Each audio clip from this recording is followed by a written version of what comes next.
Sage Wanderer here, coming at you from my cabin down by the creek. So today, I want to talk about diagnosing a demoniac. So I got to say up front, I'm not a medical professional, nor am I a psychologist or a psychiatrist, and I use the word diagnosis very loosely. This would be a spiritual diagnosis of a spiritual problem, and in that, I am very qualified. So, I would like to talk about some of the signs and symptoms of demonization, how you might be able to tell if someone around you is suffering and being afflicted by demons, and it's just some good general information. But before we get started on all of that, I want to thank all of you who support this channel with your financial donations. This channel is funded exclusively by viewers like you. The only expenses involved in this channel really are just maintaining my basic, simple, humble lifestyle in my cabin in the woods, keeping the lights on here in my cabin and keeping food in my pantry. And thank you all so much for taking care of me and hearing the voice of God and responding with your kind donations. And thank you so much for taking great care of me. And I don't ask for much because I don't need much. And thank you so much. If you'd like to become a financial contributor, you can find links in the description below right there. And there's links there to my Cash App, to my PayPal, and to my post office box, as well as an email address if you guys would like to converse. That's a good way for us to have a discussion. And this might prompt some discussion because today we're talking about diagnosing demoniacs. Now, you know, I have a very interesting history. My ancestors weren't just on the Mayflower. They signed the Mayflower Compact in the original charter that caused the Puritans to come to America. And my ancestors were among those who founded the state of Massachusetts and the city of Boston. And it was my 10-time great-grandfather, Cotton Mathers, a famous scientist, well-known Bostonian, and also a preacher.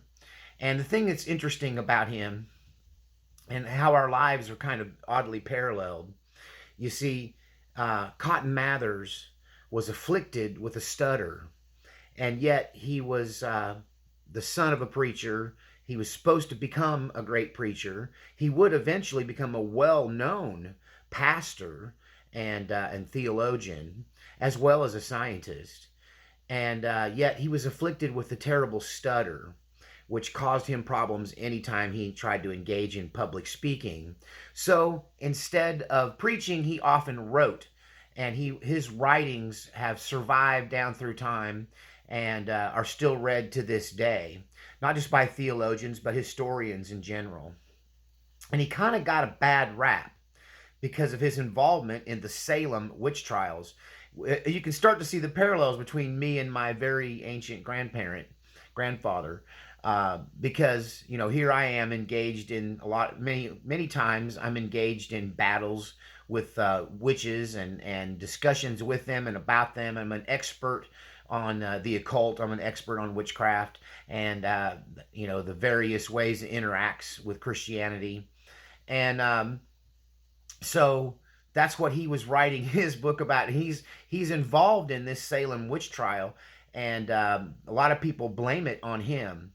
So before I go into this, my theory on how to diagnose the demoniac, I will say that my ancestor, Cotton Mathers, wrote the book on this topic, but it caused the Salem witch trials to happen because he wrote a book very much like what we're going to talk about in this lecture, about signs and symptoms of people who are being afflicted by or oppressed by or possessed by the demonic.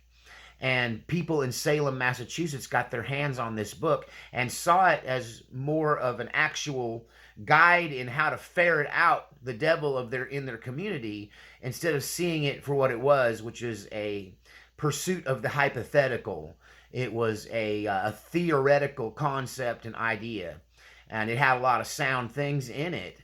And but at the same time, it was never meant to be used to prosecute people and to burn people at the stake, right, or hang them as witches.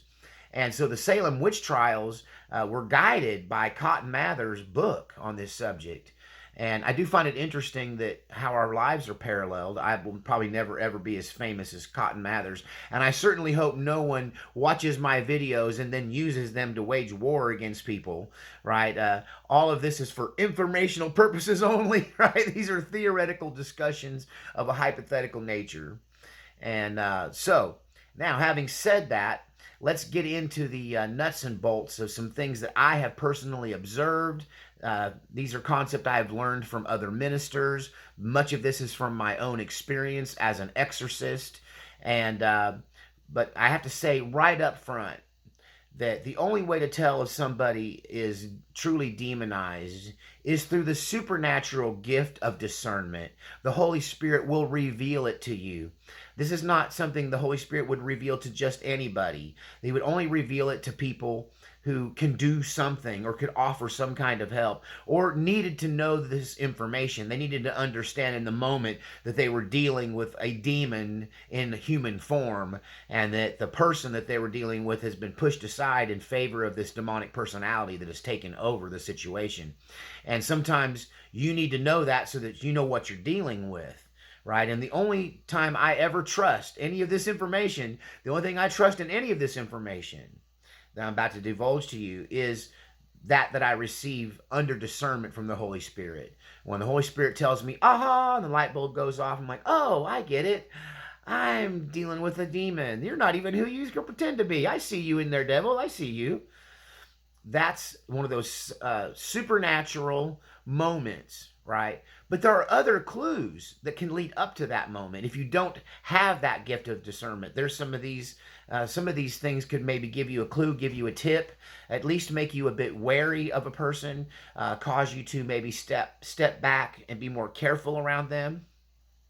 So let's talk about some of the indicators that somebody might be very demonized. Now, in the Bible, we're all familiar with the story of the demoniac, often referred to as legions. Those are the names of his demons, rather, the names they gave themselves. Legion just meaning thousands. And but he was at the very end of demonization. See, demonization is a gradual thing. It's not something that comes over you all at once. It happens first by believing the lie of the enemy. You believe the devil's lie. Then you start to agree with the devil. And then you give the devil, through that agreement, permission to start to activate in your life.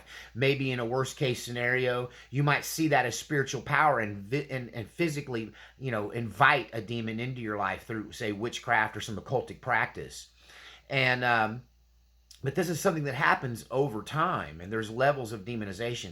So the demoniac we see that Jesus encounters in the Gospels is a person who is at the very end of that process, right before death. Because what happens when a person becomes demonized, if they continue to let this demon or these demons invite more in until they become a habitation of the demonic, they become consumed by the demonic. Once the devil's done with you and has had his way with you, then ultimately the end is to finish you off and to leave you dead. They do not like leaving their host living. And once you've served your purpose to them, they need to go on about their business. They tend to cause a separation of the human spirit from the human body, if you know what I mean. And so we see Jesus encounter this demoniac right before his ultimate demise, right? Jesus literally saves him spiritually and physically from what's about to happen to him. Because the devil is not your friend. And once you get involved with a demon or demons, and they invite more and more of them in, and you become a habitation of demons, your death is inevitable without divine intervention. But what I'm talking about today is more about the beginning signs. How do you tell when people are first demonized, when they're still mostly in control? What are some of the clues? Well, the obvious one is something we all kind of recognize, Demons are as demons do, right? To sound like Forrest Gump. Demons are as demons does. So if people are doing things that are evil, if they're doing things that are obviously demonic or satanic, then hey, yeah, that's a clear clue that they're probably under the control of the wicked one, under control of the devil. and possibly becoming a habitation for demons, a habitat for them. And so that's obviously number one. If somebody's doing something clearly, inhumane, right? They're doing something that's calloused or hateful or repetitive. If they're involved deeply in self-destructive behavior, I can guarantee you that, and I think psychologists and psychiatrists would agree that people that are involved in self-harm need to slay their own demons, right? They need to figure out what's the root of their problem and get to it, and do something about it, right, before it's too late. And on that we can agree. And they would say it's their own mind producing the demons, and I would say, it's an interdimensional species who set out to destroy us and take control of our planet. Hey, it's you see, when you say tomato, I say tomato, right? Tomato, tomato. Two names for the same thing, but nonetheless. So there's those signs and symptoms that anyone can see that show you that something's going on with this person, red flags as it were. But there's other subtle things that you can spot once you've figured it out, once you've been down the road a bit. And the first one I want to talk about is the demonic predatory smile. Now, there was a movie out. They've just come out with number 2, the second installment in those films, just called Smile. And it really is about this demonic evil spirit that takes over people and jumps from person to person. And the way that you can tell is they develop this very evil smile. This smile that the best way to describe it would be if you've ever seen a predatory animal and he has his prey cornered and he knows lunch is about to happen, the fight is over, the chase is over, he has this thing, and now all he has to do is devour it at his leisure, right? So that predatory look, it usually involves a lowered chin, a predatory stare over the top, right? Dead focus, and then a maniacal grin, like it knows something that no one else knows. It's time for its reward. So I don't even want to make the face or even attempt to. I'm not an actor, for one thing. But if you want a definition of what that look is, you can see it in the movie Smile. And the thing is, people that are demonized don't walk around with that demonic grin on their face all of the time. It tends to manifest or show up at various different times, sometimes just briefly, sometimes just for a split second or a moment. Sometimes it might even qualify as what they call a micro expression. Another micro expression of somebody that's demonized, especially somebody who has a lion devil, a devil that loves to deceive people, but it can show up in any kind of demonized person. And this is the micro expression of, are they buying it? You think they believed me? That little side eye where they look at you like, did you buy that? And it can just be for a glimpse, just for a moment, just for a split second, a little. And when someone is telling you something, especially if you got alarm bells going off like this, sounds like this can't be true. Or even if you're buying it, if you keep your eyes on the prize there and are mentally engaged with somebody who's telling you a story or selling you an idea or a concept, if they take that moment and they look up, even if it's just for a moment, like, are they buying it? Did they buy that? Are they buying what I'm selling? That lets you know that person's not being honest. But beyond that, more than that, I think it's a moment when there's a communication between the lying demon and the person telling the story in the situation. That it's a communication. The person they're asking, are they buying it, is not asking themselves. They're not asking the room, are they buying it? They're not asking the person, are you buying it? The devil and the human are communicating, and the devil's going, are they buying it? And for a moment, you'll have that micro expression. So you have the demonic smile, the micro the expressions also. Now, what's another indicator that someone is demonized? Well, they call it the 1,000-yard stare. You've seen it. People have said, that person's got crazy eyes. Look at that person there. They're crazy-eyed. When my my kid's mother, my first wife, when she would get mad or triggered. See, really what I'm talking about is being triggered. When you're being triggered, right? That's just another word for being uh, oppressed or controlled by a demon, oppressed by a demon, agitated by a demon. That getting triggered is not a normal human experience. Getting triggered is a sign of a demonic influence, whether that is the beginning of demonization or just an outside demonic force poking you. Like my mom used to say, poking you with the pitchfork. But my kid's mom and my first wife, when she would get triggered, her eyes would get about that big around, and her head would go turn back like this, and it looked like her brain was about to explode, right? And we used to call it getting cow-eyed, because if you ever seen a cow that's terrified, that's the first thing that happens. Like if you startle a cow, or if something's coming after a cow, their eyes will bug out of their head like that, and you can see nothing but white all around their eyeball. And you don't normally see white around a cow's eye. So anyway, yeah, we used to call it, getting cow-eyed. So when someone is, they might have a physical expression, but they might also develop the crazy eyes, right? This is a symptom of somebody. If they're walking around like this all the time, they're not just agitated, they may be demonized, right? And even agitation is a form of demonization. It's like my mom would say, the devil's poking you with his pitchfork. So the crazy stare, the crazy eyes, the crazy smile, right? The demonic smile, the predatory look.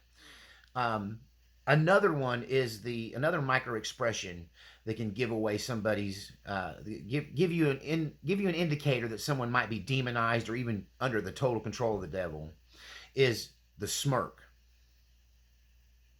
Anybody with exaggerated facial expressions, especially in times of tense situations, that's not them. That's not normal human expression. Some of them are like overly done. They're like, AI is going to pick that up and make fun of me, or somebody will. That'll be on somebody's composite video. There's a few of them out there where they like to make fun of my facial expressions and the things I say and my emotion. But nonetheless, there's those exaggerated facial expressions, especially of disgust. I had a friend that I helped get delivered from a demonic spirit not long before he ended up dying from COVID. But he was a great guy. He was a stand-up guy. He was a guy that was a good Christian, but he had a personal disgust that had to do with anybody that was overweight. If he saw a fat person, he would go, well, oh, like, well, look at that. And he would say the most awful, unchristian things. He had a judgmental spirit. And it mainly came out about people who were overweight, especially people that are grossly obese. And he would be at like a buffet where you're going to see a higher percentage of people are going to have weight problems at a big buffet, and he would just spend all of his time making these guffaw kind of, how dare you kind of like overly done facial expressions. Those facial expressions that are over the top, I think, is what happens when a demon, in his case, a demon of judgment, a judgmental demon, a spiritual, what do they call it, a religious demon. Like that was his issue, religious demons. You can pick them up in church, right? You can pick them up anytime, any place where people feel okay sitting around openly criticizing other people and nitpicking them. That subtle act of poking at somebody. My dad used to preach about barnyard fowl. It was one of his favorite sermons he was well known for, of how people will pick on each other, like chickens, peck on each other. And if you've ever raised chickens, you know that chickens will go to pecking on a spot on another chicken that don't look right in their skin, or one of their feathers is missing, and they'll be like, hey, what's that? And they'll peck on it. Another one come along, hey, let's peck on that. And pretty soon they'll peck a sore spot that turns into an open wound, and before long the chicken's just like, okay, well, we've been pecking on this, let's just eat him. And they turn cannibalistic and eat the other chicken. And this is something that people that raise chickens have become familiar with cannibalization, and it starts with that little nitpick, that little peck. And my dad used to preach that that's something we have to avoid as humans. That we have this human, he would say human nature. I disagree. I'd say it's a demonic influence to start picking on somebody till you pick them to death. So you can be in a church setting or in a club, like even I don't know, like a VFW hall or a Rotary Club or any place where people gather, women at a quilting circle. And you can start that criticizing and that pecking and that picking at people, right? And that can then open the door for a devil of criticism or a demon of judgment to come on you. But one of the indicators that something like that has happened to somebody or that it could be happening to you and is those almost involuntary muscle spasms of the face, which are those overdone expressions, those ridiculously over the top expressions of disgust, expressions of outrage, of moral outrage. How dare you? That was a prime example of one of these demons manifesting. And these are all indicators. Now, there's another one that I think more people are familiar with. This falls into the area of duh. Well, we knew that already, Sage, but I have to mention it because if I don't, somebody else will. But so have you ever seen somebody who can't sit still in their chair? Right? You can hear the sweat popping out on their brow. They're so physically uncomfortable. Well, it's like the old saying, sweating like a prostitute in church, right? Sweating like a liar in church. Yeah, it's that can't stop moving. Can't. It's kind of like somebody. If you've ever known anybody who was on amphetamines, right? Somebody who is on, crystal. That and there's even a name for it here in Oklahoma. They call it geetering out, but they can't sit still. They're jerking their head. They're moving their. Now this can be an indicator that the person is in fact on some kind of drug, right? But also heavily demonized people who are about to go over the edge into legion territory, into that area of demonization that's so powerful it consumes them right before it kills them. And when they get to that point, I think everyone recognizes that kind of fidgeting, popping, locking, jerking kind of body language, right? The turn of the head, the sudden movements, that those kind of behaviors in an individual can indicate that there's maybe a psychological issue, maybe a drug issue, or in the case that I'm referring to, demonic possession. And you got to understand that if somebody's hooked on drugs, that's a demon. Addiction is a demon. If you're addicted, you didn't get there alone. You got there with help through this demonic temptation, then through demonic overindulging until a negativity falls on you and you think that's your life and there's no way out, right? The spirit of despair. Whenever you start to go down a wrong road and you invite one demon in, he never comes alone, right? He's like that bad kid at the party who you let in the front door, and then he goes around to the back door and lets all of his hoodlum buddies into the back door of your party that you would never invite, right? This is what happens when you become demonized. And so there's varying levels from the micro expression to the overblown facial expressions to that predatory grin, that demonic grin. And then finally, there is actual animal behavior. This is one of the signs that somebody is about to go over the edge when they become fully demonized, is that they will literally physically take on the persona of an animal. You probably heard this story before if you're a longtime viewer, but I'll go back over it briefly. There was a woman that was standing in line waiting to get prayed for, and there was a very old preacher who'd had many, many years battling the devil. I think he was probably in his late 80s and kind of frail.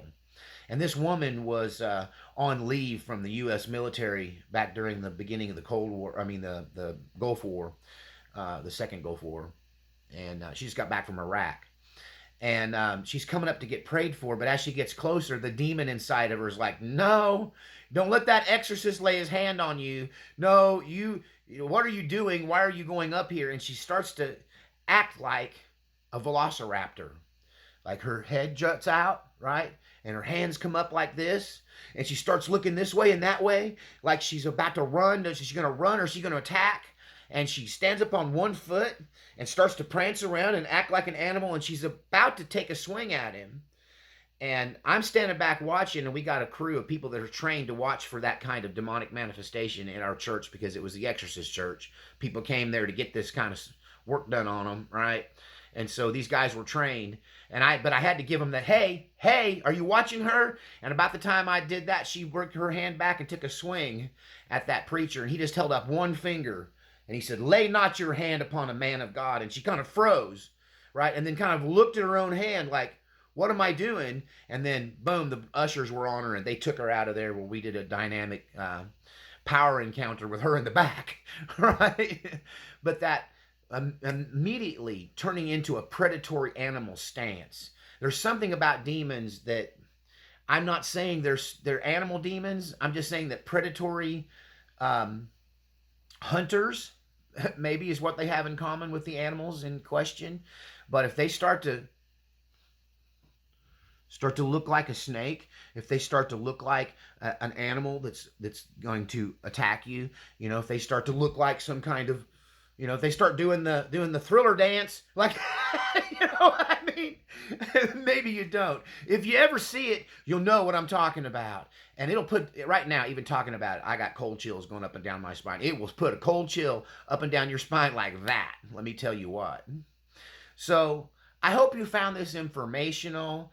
Once again, disclaimer here. I'm not saying if you see somebody with these kind of manifestations that you should do anything about it, right? This is mainly so that you're aware that you're probably not dealing with flesh and blood here, but some principality or power. And he may be manifesting or showing himself to you to scare you, right? To intimidate you. You may get a glimpse of it because the Holy Spirit opens your eyes for a moment and lets you see it. So you know to steer clear of this person. But do not confront demons, right? I'm a highly trained exorcist, and I don't confront demons unless I'm given no choice. And quite frankly, I've never not been given a choice because demons are afraid. Ultimately, they're afraid of you. Ultimately, they know that with a single, well-structured statement, one single sentence, well-structured, can put an end to what they're doing. Right, that can lock them down like putting chains on their wrists. It's just like a stun gun. It will knock them down, take them out, paralyze them. And they know that. They know that any human can do that to them. Any of us can, right? Because this is our planet and they are not here rightfully, right? And the only power that demons have over us is to convince us or to lie to us, right? To deceive us. The power of demons is singular. They deceive us. Every other power then they obtain from us when we buy their deception, when we agree with the enemy. So don't confront these people. I only help people who come to me for help, right? We helped that girl because she came up there for prayer, right? But if I saw that kind of behavior in some kind of public place and I can walk away, I'm going to, right? And I'm probably will choose to step away and not get involved in something. Only time I get involved is when someone comes to me and goes, I need your help. This is a problem. I'm out of control. And I only do that for people that I'm physically in the same vicinity with. I'll give you advice if you're far away. Most of my viewers are far away. I'll maybe point you in the right direction, but I can't really do anything for you because you're over there and I'm here, right? And the process of helping someone overcome demons is not a simple one, and it takes a fair amount of interaction, and the interaction is one-on-one. It's person to person. So, but once again, this is just for informational purposes. I hope you all learned something. Don't forget to support the channel with your kind donations. Don't forget to give me a thumbs up. That helps Al Gore's rhythm. And I don't know why he needs help with his rhythm, but he does. And also, share the video. That helps as well. And we'll check your subscription because they unsubscribe people all the time. And we'll see you next time. All right, thanks.